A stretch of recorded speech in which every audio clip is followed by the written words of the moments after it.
Did you hear that sound? I believe the game... That was anticlimactic.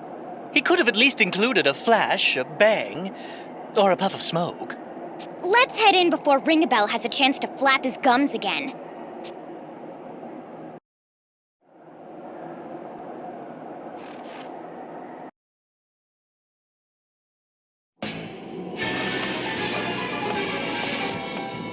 It's freezing in here! Even colder than it is outside! Look at all those paintings. Did we just stumble into an art gallery? They all have a sort of forlorn look to them.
My, what a large portrait.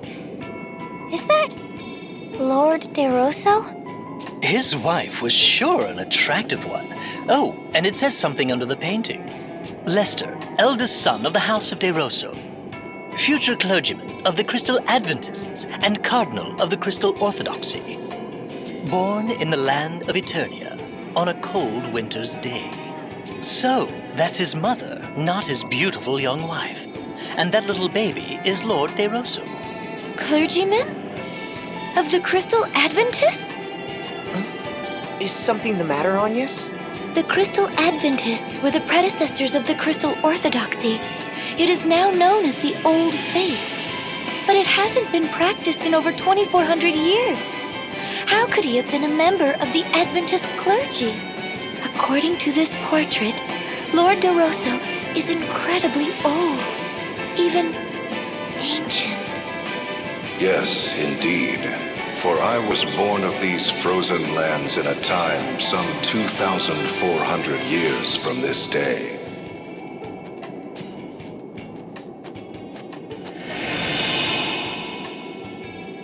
And this portrait? I was but an infant, as you can see. This is a reproduction, however. The original was lost long ago to fire. And what of the part that reads, Clergyman of the Crystal Adventists and Cardinal of the Crystal Orthodoxy? Yes. As Wind Vestal, you would be expected to take interest in such matters. But ere I delve into the matter of the old faith and the orthodoxy, allow me to tell of the founding of this land. As you may well know, this land had long been ruled by the Crystal Orthodoxy.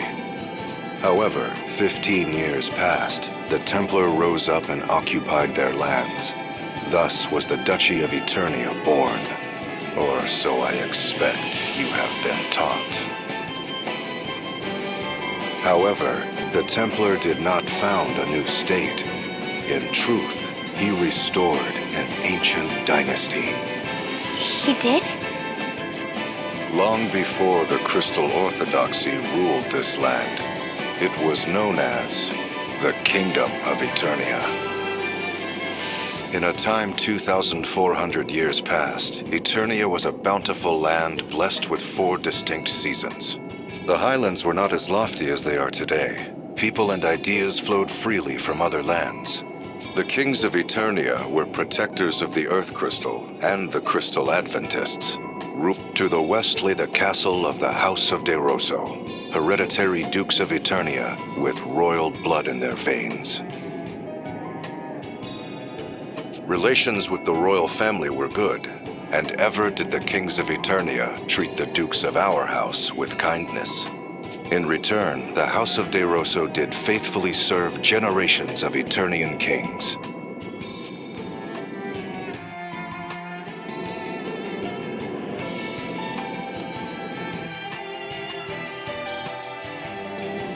A family. Little did he know of the...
What magnificent vestments.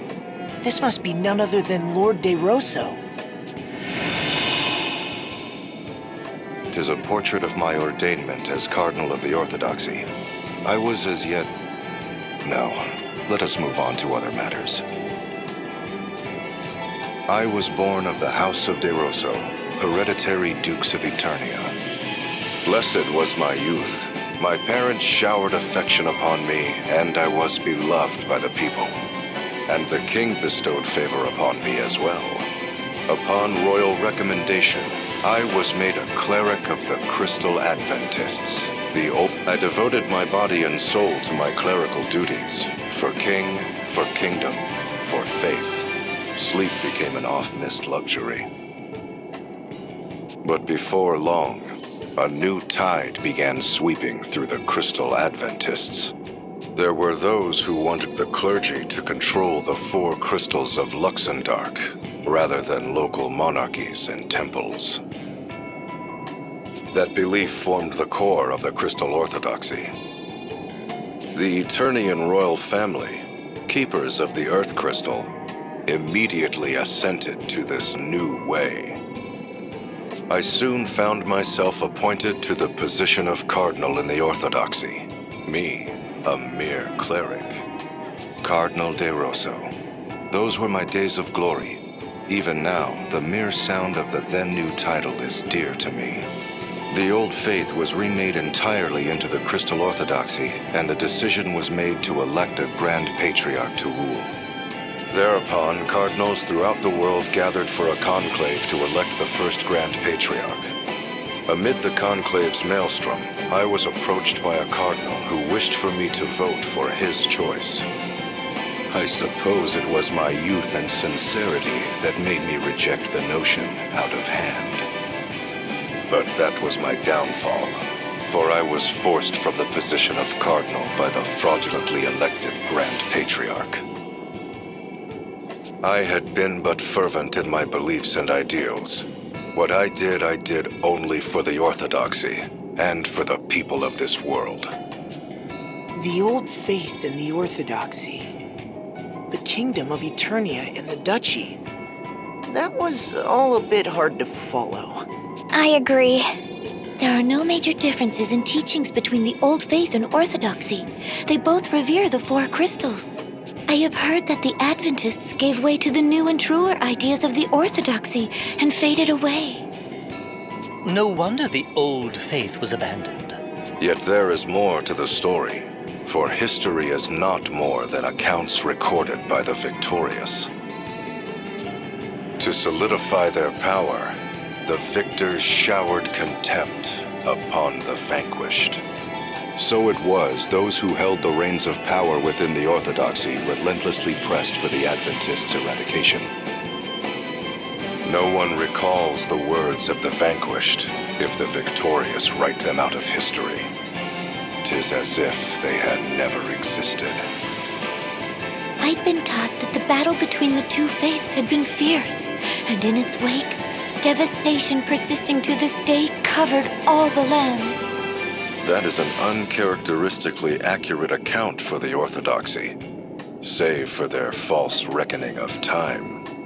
It was after the Orthodoxy had begun ruling the world that the endless conflict with the Adventists began. I should know, for I was there to bear witness for... Lord De Rosso, how could you possibly be that old?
This one shows a castle in flames.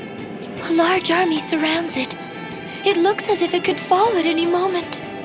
Is this not this very castle? See, this is the western corridor right here. There's another castle burning in the distance. It's near where Eternian's central command is today. So then, that's the Orthodoxy's head temple in flames?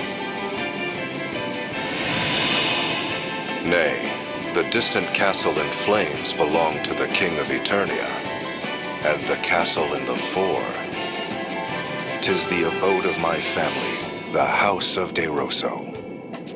But why? Why would such a terrible thing? The kingdom of Eternia was suddenly beset by a great host from another land. We would later come to know that it was a four-state coalition sent by order of the Crystal Orthodoxy.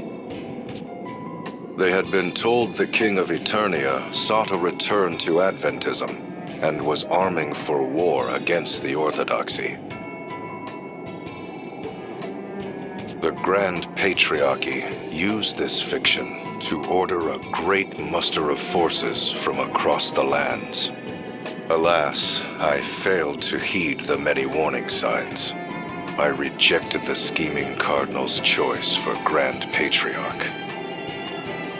But he succeeded in luring votes from other factions, and his became the ruling faction of the Grand Patriarchy.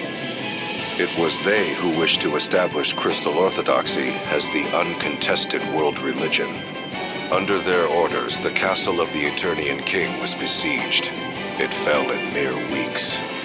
Before long, the great host was at the gates of our castle, and my father lay brutally murdered. The water supply was poisoned, and the Orthodoxy's forces drew an ironclad ring around the castle. By then, the castle sheltered naught but the elderly, the young, the wounded. There was no hope of resistance. I was forced to sue for peace, even offering my own mother as hostage per their demands. Yet that failed to break the siege. The commoners who had placed their faith in my family and me slowly starved to death. It was then that a letter arrived from a man. That man was the cardinal who had sought to influence my vote. The fiend was now the officer in charge of the attack. He wrote that he would not accept my surrender. Such was the hatred he bore for me. Such hatred that he was willing to let countless innocents die. My mother had been murdered. Our castle was consumed in flames. That is the painting you see here. How could the Orthodoxy do such a thing? This all reminds me of what happened during the Great Plague. Indeed. Perhaps the Templar and I are not so very different. To be betrayed by what you believe in. To have your family and those you protect murdered. Though we do not see eye to eye, perhaps it is a shared sorrow that binds us.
Look!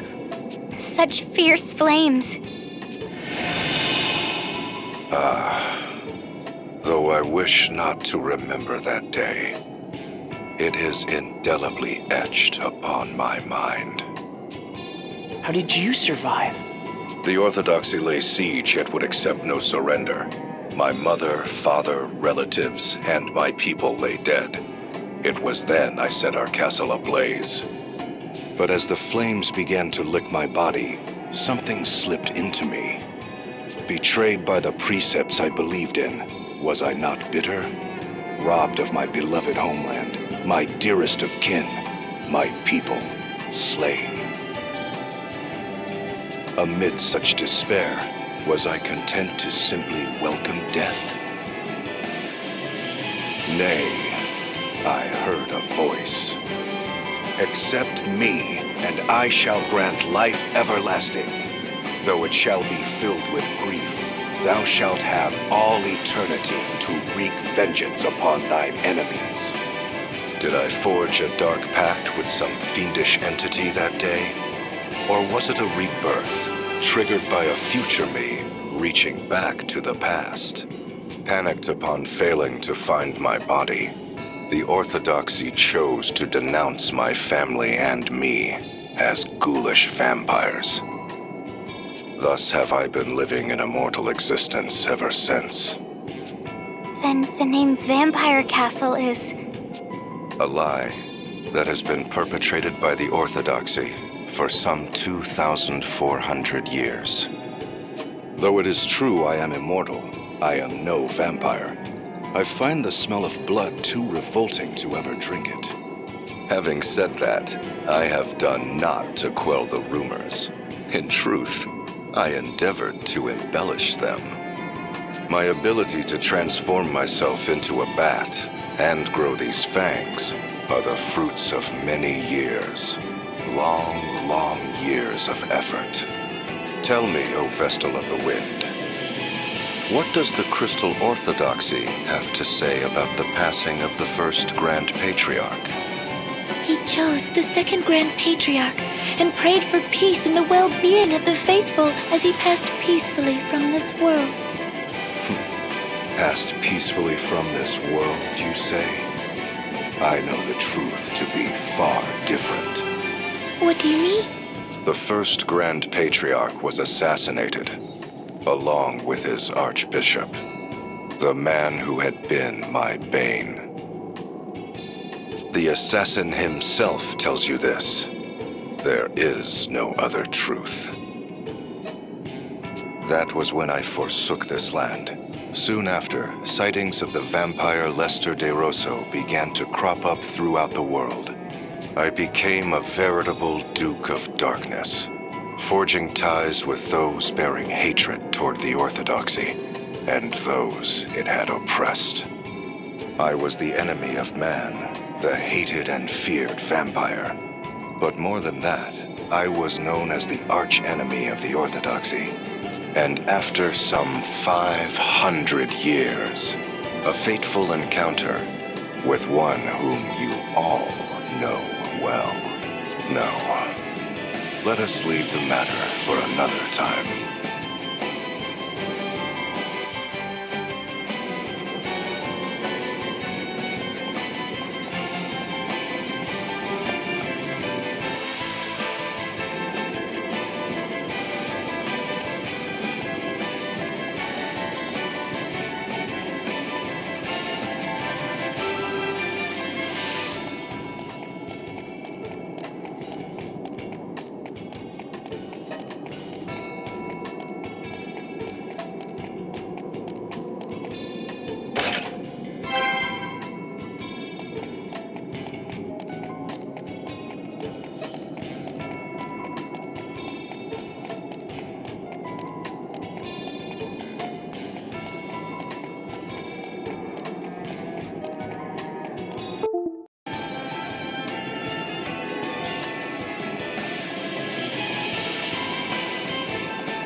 Battlefield landscape? It represents the long and hard-fought war between the Orthodoxy and we denizens of darkness. For 500 years, my thirst for vengeance remained unsated. It had also been 500 years since the Orthodoxy had been founded. The world was in the midst of an age of seafaring and piracy. Compared to the great exchange of ideas and information, the once hallowed Orthodoxy began to lose its luster. The authority of the Grand Patriarch and the Orthodoxy itself began to wane. Fearing irrelevancy, the Grand Patriarchy acted rashly to regain its authority. This led to the unusual decision to select a commoner, the gifted young Yuliana, for an important task. Yuliana? Sage Yuliana? Yes, indeed. At age 20, the young Yuliana became High Inquisitor of the Crystal Orthodoxy. It's hard to believe he ever was young. It was no laughing matter, for there was no one more skilled at rooting out enemies of the faith than he.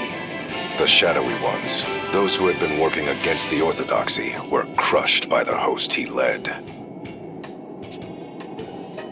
In the several decades that saw him age, I cannot count the number of times we have crossed swords, he and I. In the great battle waged on the Karka Plain, the might of our clashing forces rent the very earth into a vast rift. You mean the rift under Ison Bridge? In the battle at the foot of Mount Fragmentum, our armies smoked the mountain to its very roots. So that's how that ravine was created. And in the battle fought on the Harina Plain, the once fertile earth was reduced to desolation. The loss of that fertile plain is believed to have ushered in the downfall of the Harina dynasty. To think any sort of battle could change the face of the earth so. We fought our final battle 1800 years ago on the Norende Heights in the land of Kaldisla. The Norende Heights? That's where the Great Chasm opened up! In the end, Yuliana, High Inquisitor of the Crystal Orthodoxy, utterly defeated me. Lord De Rosso, leader. You were defeated? But you're here with us today! Yes, well, there was more to that final battle than meets the eye. You see, I ceded the glory of victory to young Yuliana that day. I say young in my reckoning, for he was already 100 then. Yuliana returned triumphantly to Eternia with what he claimed to be my remains. And when the Templar attacked the head temple 15 years past, it is said they found my tomb deep underground. Ever dreading the darkness and my return, the Orthodoxy kept those duplicitous remains under arcane seal for over 1,000 years. 'Tis a tale replete with irony, is it not?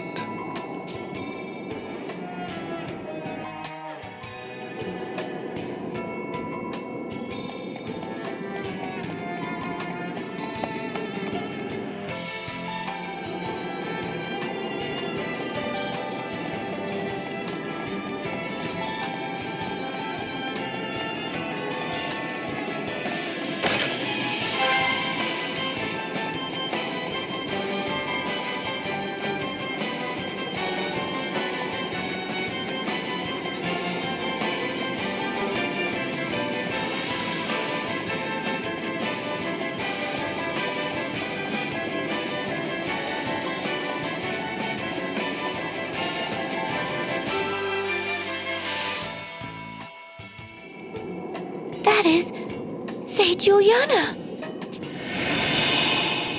Yes, indeed. No one would mistake such a man for young now. Having put down the blood-sucking Lord De Rosso, bane of the Crystal Orthodoxy, he became the first ever commoner to become an archbishop. Perhaps it was a small honor they threw his way, for he was already 101 years old and would not long count among the living. That makes it sound despicable. Agreed. The truth is, however, that was when Yuliana's plot was at its most clever. The sage's plot? What was he plotting? He was taking measures to separate you Vestals and the faithful among the people from the Orthodoxy's corruption. After serving some 80 years, he had witnessed firsthand how corrupt the institution had become. Should nothing be done, it would not be long before the putrid poison would do harm to the most innocent of the faith. So it was he vowed to rid the Orthodoxy of the source of this poison, the concentration of power. But how? For the great feat of defeating me, Yuliana had been made archbishop, but in name only. But such was not key to his plot. Timing was the key. The proper time to separate the Vestals and the faithful from the Orthodoxy. And just what timing would that be? The great upthrust of the Eternian Highlands. At the time, the Highlands were not so formidable as they are today. But a colossal movement of earth and rock thrust the Highlands to lofty heights, thereby isolating Eternia from the world. Hold on a moment. He was waiting for the Earth to move? How could he have known when such an event would take place? I shall tell you in time. For now I will say this. Yuliana bided his time till the Orthodoxy was cut off from the world. And at last, it happened. The Highlands ringing Eternia did thrust up to about half its height today. The Orthodoxy ruled Eternia, now found itself completely isolated, for this was an age preceding the airship. And while the Earth crystal remained in their keep, control of the crystals of fire, water, and wind was returned to their respective temples. This, what you believe to be the true form of crystalism, is the fruit of Yuliana's efforts. That was the sage's doing? I won't ever call him a miserable old lech again. Sage.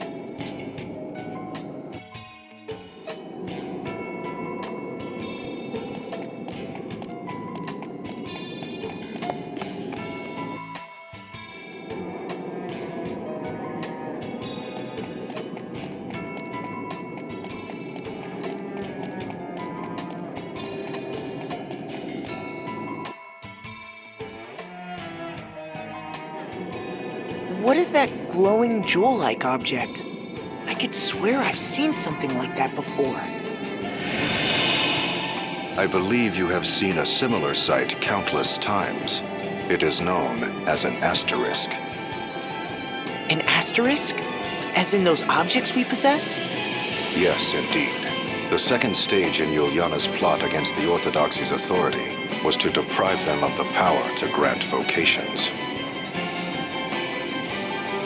Grant vocations? I'm afraid I don't follow. Before Yuliana intervened, special approval was required to change vocations within the Crystal Orthodoxy. In this way, the institution grew rich through fat profits they called alms. Oh, so the Orthodoxy cornered the job market and the fees to participate therein? In layman's terms, yes. But Yuliana exposed this fact before the reigning Grand Patriarch. It was then that Yuliana approached panicked high officials and the Grand Patriarch himself with a proposal of pure genius. He showed them a stone known as an asterisk, saying the granting of vocation should be based on it, overseen by the Orthodoxy. Those who sought such vocations would apply to the Orthodoxy and pay a fair price. Anyone with the means to pay could thus learn a new job. That's no different from the old system where people had to pay alms. No different indeed. But the Grand Patriarch and his officials had not but the material profits of the Orthodoxy in mind. Hence, they accepted Yuliana's proposal without question, even appointing him to the important position of overseeing the new asterisk system. I fail to see how that really changed anything. Well, it did far more than you would guess, for he was the only one who knew how to make the asterisk stones. Why, that wily old fox! So it was Yuliana robbed the Orthodoxy of its authority to grant jobs and took it for himself. What of the Orthodoxy's profits? Wouldn't they demand Yuliana transfer the proceeds to their coffers? Yuliana was long gone. Abandoning the seat of Archbishop, he fled with his knowledge of the asterisk craft.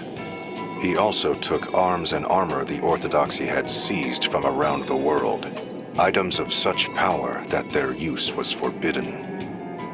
He took them all and sealed them away in a hidden location. They now lie secreted away against the day the Orthodoxy's tyranny or some other impending doom threatens the people. He then hid himself in Yuliana Woods until those who knew him reached the end of their natural lives. But that did not take long, for I led the forces of the shadows to ensure their swift demise. I had always believed the Crystal Orthodoxy required not but the crystals, the Vestals, and the faithful. With the institution free of corruption, I returned to my homeland of Eternia after a 700-year absence. Where my family's castle once stood, I built a fortress of ice from whence I have been watching over the Orthodoxy's head temple. Meanwhile, Yuliana retired to that land to tend to the Vestals, but you know of that better than I. Say, Juliana.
I commend you for making it this far. Oh, no more paintings? The final painting lies beyond this throne. I shall reveal it to you if you defeat me in battle. What? The last test is a test of strength. I shall only reveal the painting to those whom I deem worthy. One might also say that there is no need for those who are unworthy to. But be forewarned, I am a formidable foe. I trust you are well prepared.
painting! It is the angel descended from the heavens during my final battle against Juliana. An angel? When we last did battle 1800 years ago, the battle raged 100 days. The mountains of Norende rent asunder. Knowing the battle was reaching its end, I mustered the last of my strength to cast my greatest of spells. As my final attack surged forth, the angel did descend from the skies over Norende. Are you sure it was an angel? Verily so, for there are no other words to describe her.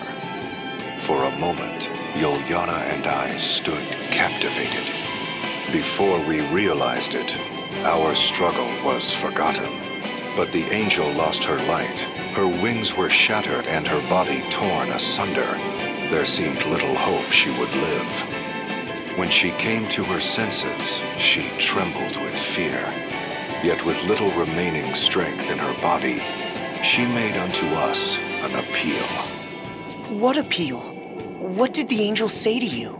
Ere she passed from this world, she slipped in and out of consciousness over many a day. In between ever-growing periods of unconsciousness, it was all she could do to mutter incoherently. A trap most vile, such a fool am I, the warriors of light, if it's not too late. These she would repeat over and over. When she did come to her senses, she would speak of the calamity that had befallen her. She spoke of how Luxembourg was on the brink of doom, and spoke with precision of the events that has heralded its coming. She herself was surprised to find that she knew of details of our past, and events of the future as well. The struggle between the old faith and orthodoxy, the tragedy that would befall my family, my immortality, even events of the distant future. The distant future? Yes, for the angel spoke of events that have not come to pass even now. Events that await you in your future. She told of a bringer of evil who would appear in the guise of one friendly to the Vestals and seduce them into unleashing chaos in the name of awakening the crystals. This evil one would destroy Luxembourg by piercing the boundary that protects this world. And the opening of a great rift that sunders the earth shall herald its coming. The Great Chasm! The angel told of many other omens ere the great chasm would open. The light of earth shall raise up the north, and a deathly plague shall cover all the lands. Then shall a great rift rend the earth. She then entrusted me with a certain task, one that only an immortal such as I could fulfill. What sort of task could only an immortal fulfill? That I cannot say, for she swore me to secrecy. But thereupon she quietly passed from this world. For 3 days and 3 nights, my former mortal enemy Juliana and I spoke of what had transpired. Ultimately, we vowed to join forces to prepare for the coming doom of which the angel had foretold.